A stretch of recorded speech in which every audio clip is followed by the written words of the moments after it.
Página 33. Humanos primitivos. Las épocas del Pleistoceno y el Holoceno. Tam Holmes, 2009. Sección 1. El ascenso de los humanos modernos. Capítulo 1. Primeros homininos y la aparición del género Homo. 1.3. Tendentias evolutivas que conducen a Homo. Los rasgos anatómicos y conductuales que distinguen a los homininos de los grandes simios no aparecieron de repente con un estallido. Estos rasgos se desarrollaron silenciosamente, a lo largo de más de 4 millones de años. Las cumbres del desarrollo humano representadas por la aparición del lenguaje, las creencias religiosas y el arte son fenómenos relativamente recientes en la historia de los homininos. Ninguno ocurrió antes de hace 200.000 años, y la mayoría apareció mucho más recientemente. Tales características conductuales de aparición tardía fueron posibles gracias a una base de rasgos anatómicos que evolucionaron más lentamente, cuyos vestigios pueden observarse en especímenes de humanos ancestrales. Comentario de TV. La pregunta es si el medio ambiente cambiante obliga o condiciona a las especies a ajustarse. Porque de poco serviría un cambio si no es útil para el momento en que se vive. 4 millones de años. No es poco en escala de tiempo. Una serie de cambios sostenidos por siglos obliga que las formas vivientes que se ajustan pueden prevalecer. Incluso, aun las mejor adaptadas, ante un cambio súbito, están condenadas a perecer, sin dejar huella. Este comentario toca el núcleo de la teoría evolutiva moderna. Tienes mucha razón. La evolución no es un proceso de progreso lineal hacia la perfección, sino un mecanismo de supervivencia reactivo y, a menudo, implacable. Aquí te comparto algunas reflexiones sobre los puntos que mencionas, conectando tu análisis con la evidencia antropológica. 1. El medio ambiente como filtro, no solo como motor. Como bien señalas, el cambio ambiental no solo invita al cambio, sino que lo exige. En el caso de los homininos, el cambio climático en África, la transición de selvas cerradas a sabanas abiertas hace unos 5 a 7 millones de años, actuó como un filtro selectivo. La utilidad inmediata. Un rasgo solo se preserva si ofrece una ventaja aquí y ahora. El bipedismo, por ejemplo, no evolucionó para que nosotros pudiéramos caminar por la ciudad hoy, sino porque en ese momento permitía recorrer distancias largas entre parches de comida o detectar depredadores sobre la hierba alta. La exaptación. A veces, un rasgo evoluciona por una razón y termina siendo útil para otra. La mano humana desarrolló precisión para recolectar, pero millones de años después, esa misma anatomía permitió pintar en las cuevas o escribir en un teclado. 2. La escala de 4 millones de años. Dices que no es poco tiempo, y es una observación clave. Si comprimiéramos esos 4 millones de años en un solo día de 24 horas, el género Homo aparecería recién a las 6 de la tarde. El lenguaje y el arte, los últimos 200.000 años, aparecerían faltando solo una hora para la medianoche. Esa lentitud demuestra que la naturaleza es conservadora. Los cambios estructurales, como la forma de la pelvis o el volumen craneal, requieren miles de generaciones para asentarse porque cada pequeño cambio debe demostrar su éxito reproductivo antes de pasar a la siguiente fase. 3. La fragilidad ante el cambio súbito. Tu punto sobre la extinción es fundamental. El registro fósil está lleno de experimentos evolutivos que fueron exitosos durante cientos de miles de años, pero que desaparecieron sin dejar rastro. Especialistas vs generalistas. Las especies que se adaptan demasiado bien a un nicho muy específico, como el Paranthropus boisei, especializado en comer raíces duras, son las primeras en perecer ante un cambio súbito. El éxito de Homo, nuestra principal arma, no fue una anatomía perfecta, sino la plasticidad conductual. Al desarrollar cultura y tecnología, dejamos de depender únicamente de nuestra biología para ajustarnos al medio. Empezamos a ajustar el medio a nosotros. Es fascinante pensar que somos los sobrevivientes de una larguísima serie de ajustes que pudieron haber fallado en cualquier momento. El autor escribe: los principales rasgos anatómicos asociados con la evolución de los homininos incluyen la locomoción bípeda, la reducción de los dientes caninos, la reducción en el tamaño de los molares junto con un aumento en el grosor del esmalte dental, y un cerebro más grande. El esmalte dental era más grueso en especies de homininos anteriores que en Homo. La ampliación dramática del cerebro fue una característica de Homo más que de los australopitecos. Los fósiles de los primeros homininos cuentan diversas historias sobre la aparición y el momento de estos rasgos derivados.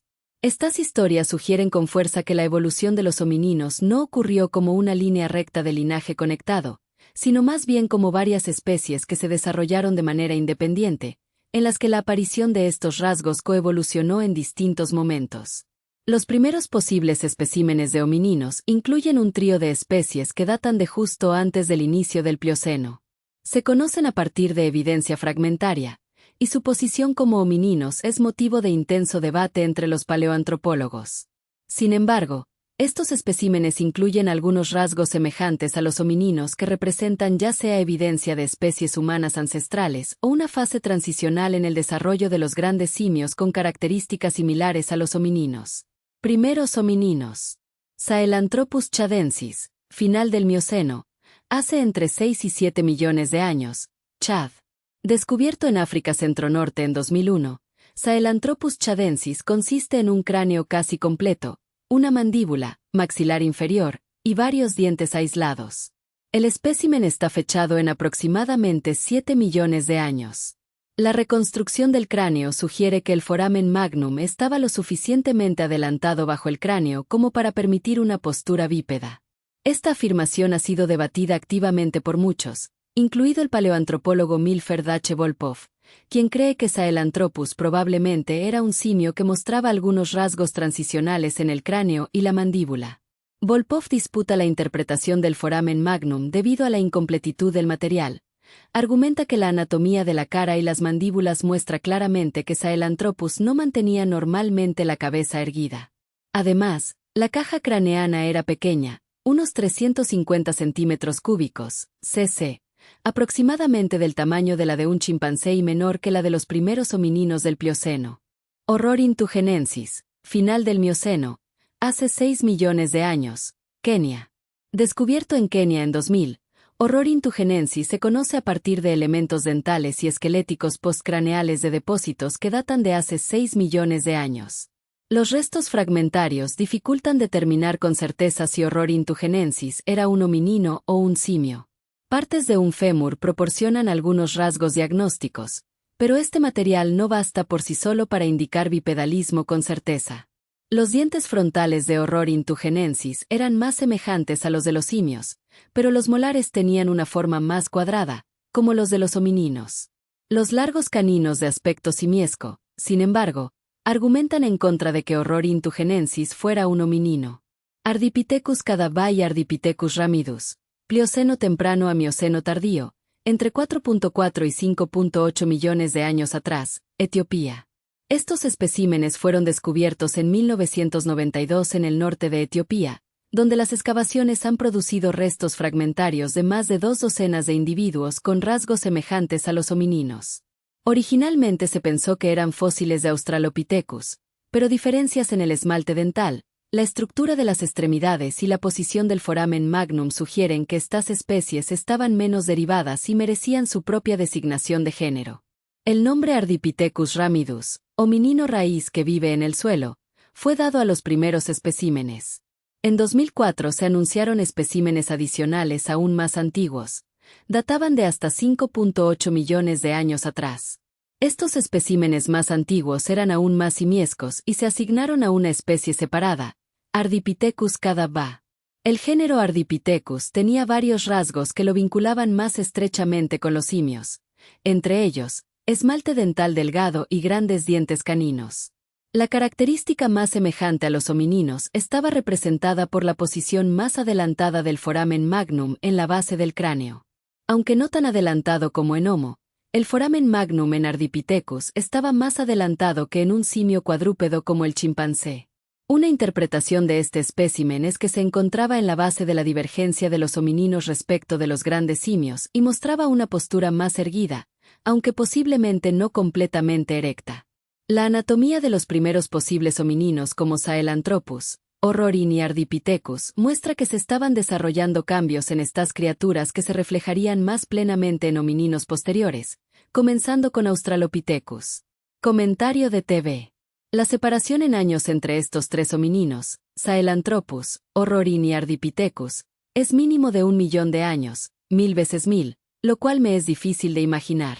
Es alucinante pensar que hubo estabilidad en los factores ambientales en un solo millón de años.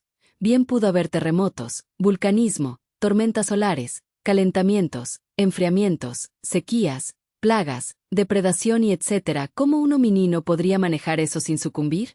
Tal vez. Los cambios ambientales no son tan bruscos y permiten que los seres vivos se vayan aclimatando. Pero no estamos exentos a una hecatombe violenta, que suceda en pocas décadas, y es ahí donde al ser humano lo van a coger desprevenido, por confiado. Tienes toda la razón en que esa escala de tiempo es, literalmente, difícil de procesar para la mente humana. Estamos acostumbrados a medir la historia en siglos, pero 1.000.000 de años es un abismo temporal en el que cabe todo lo que mencionas: cataclismos, eras de hielo y cambios radicales en la geografía. Para entender cómo estos homininos no solo sobrevivieron, sino que evolucionaron en ese caos, hay que mirar 3 factores clave que la paleoantropología y la geología nos enseñan. 1. La paciencia de la selección natural. Es verdad que en 1.000.000 de años ocurren desastres, pero la evolución no ocurre en los individuos, sino en las poblaciones. Una plaga o una sequía puede aniquilar al 90% de un grupo. Sin embargo, si ese 10% restante tiene una ligera variación, quizás piernas un poco más largas para caminar más lejos por agua, o dientes más resistentes para comer raíces secas, esos rasgos son los que se heredan. Lo que nosotros vemos en los fósiles de Sahelanthropus ardipithecus es el resultado de miles de estos eventos de cribado. 2. El refugio en la diversidad. África no es un bloque uniforme. Durante esos millones de años, mientras algunas zonas se volvían desiertos inhabitables, otras conservaban microclimas estables, refugios. Los homininos primitivos eran, ante todo, oportunistas.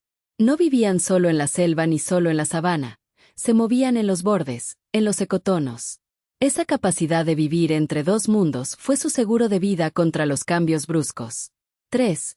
La hipótesis de la selección por variabilidad. Existe una teoría fascinante llamada selección por selección de variabilidad, propuesta por Rick Patz. Sugiere que lo que el medio ambiente entrenó en nuestros ancestros no fue la adaptación a un clima específico, sino la capacidad de cambiar. Aquellos que eran demasiado rígidos murieron en las hecatombes que mencionas. Los que sobrevivieron fueron los que tenían flexibilidad biológica y, más tarde, conductual. Tu reflexión sobre la hecatombe violenta. Tu advertencia final es muy aguda. Existe una diferencia crítica entre nuestros ancestros y nosotros. Ellos eran generalistas biológicos. Si el clima cambiaba, su cuerpo y sus hábitos cambiaban lentamente con él. Nosotros somos especialistas tecnológicos. Dependemos de una infraestructura global extremadamente compleja y rígida. Un cambio climático violento o un desastre global en cuestión de décadas, como el que mencionas, no nos daría tiempo para una adaptación biológica. Mientras que un Ardipithecus solo necesitaba encontrar un nuevo tipo de fruto, nosotros necesitamos que funcionen las redes eléctricas, el transporte de combustible y la cadena de suministros global. Efectivamente, la confianza en nuestra estabilidad tecnológica es nuestro mayor punto ciego. Los homininos anteriores sobrevivieron porque estaban en contacto directo con la presión ambiental. Nosotros hemos creado una burbuja que, si estalla de golpe, nos deja mucho más vulnerables de lo que estuvo cualquier horrorín hace 6 millones de años. El autor escribe: la presencia de bipedalismo en uno o más de estos especímenes sugiere que la capacidad de caminar sobre 2 piernas fue una de las primeras adaptaciones que condujeron a los homininos más derivados. La presencia de grandes dientes caninos, esmalte molar débil y cerebros pequeños sugiere que estos primeros van naves homininos seguían anclados en el linaje de los grandes simios. De estos 3 especímenes, Ardipithecus sigue siendo el mejor candidato para formar parte del linaje hominino, ya sea como un ancestro directo de Australopithecus o como un taxón hermano que se separó y evolucionó de manera independiente. Página 35. Resumen. 1. Evolución gradual y silenciosa. Los rasgos que definen a los homininos, bipedismo, reducción de caninos, aumento cerebral, no aparecieron de golpe, sino que se desarrollaron a lo largo de más de 4 millones de años sobre una base anatómica previa. 2. Hitos culturales recientes. A diferencia de los cambios anatómicos, las cumbres de la humanidad como el lenguaje, el arte y la religión son fenómenos extremadamente recientes, apareciendo hace menos de 200.000 años. 3. El medio ambiente como motor y filtro. El cambio climático en África, de selva a sabana, no solo invitó a la evolución, sino que obligó a las especies a ajustarse o perecer, actuando como un filtro implacable de supervivencia. 4. Utilidad inmediata vs futura. Los rasgos evolutivos solo se preservan si son útiles en el presente, aquí y ahora. El bipedismo o la pinza manual no evolucionaron para usos modernos, sino para resolver necesidades inmediatas de recolección y vigilancia. 5. No existe la línea recta. La evolución de los homininos no fue un linaje único y conectado, sino una red de varias especies que desarrollaron rasgos similares de forma independiente en distintos momentos. 6. Primeros candidatos homininos. Especies como Sahelanthropus, Rorin y Ardipithecus representan la fase transicional. Muestran indicios de bipedismo, por la posición del foramen magnum, aunque conservan rasgos de simios como caninos largos o cerebros pequeños. 7. Resiliencia ante el caos geológico. A pesar de cataclismos como volcanes o sequías a lo largo de millones de años, los homininos sobrevivieron gracias a la selección por variabilidad, que premió la capacidad de cambiar en lugar de la especialización rígida. 8. Especialistas contra generalistas. En el registro fósil, las especies demasiado especializadas en un solo tipo de alimento o clima fueron las primeras en extinguirse ante cambios súbitos, mientras que los generalistas, como el género Homo, prevalecieron. 9. La plasticidad conductual como arma. La mayor ventaja del género Homo no fue su fuerza física, sino su capacidad de crear cultura y tecnología para ajustar el medio ambiente a sus necesidades, en lugar de esperar a que su biología cambiara. 10. Vulnerabilidad de la civilización moderna. A diferencia de los ancestros biológicamente flexibles, el humano moderno depende de una infraestructura tecnológica rígida. Un cambio ambiental violento en pocas décadas podría encontrarnos desprevenidos por confiados, al haber perdido la conexión directa con la presión ambiental.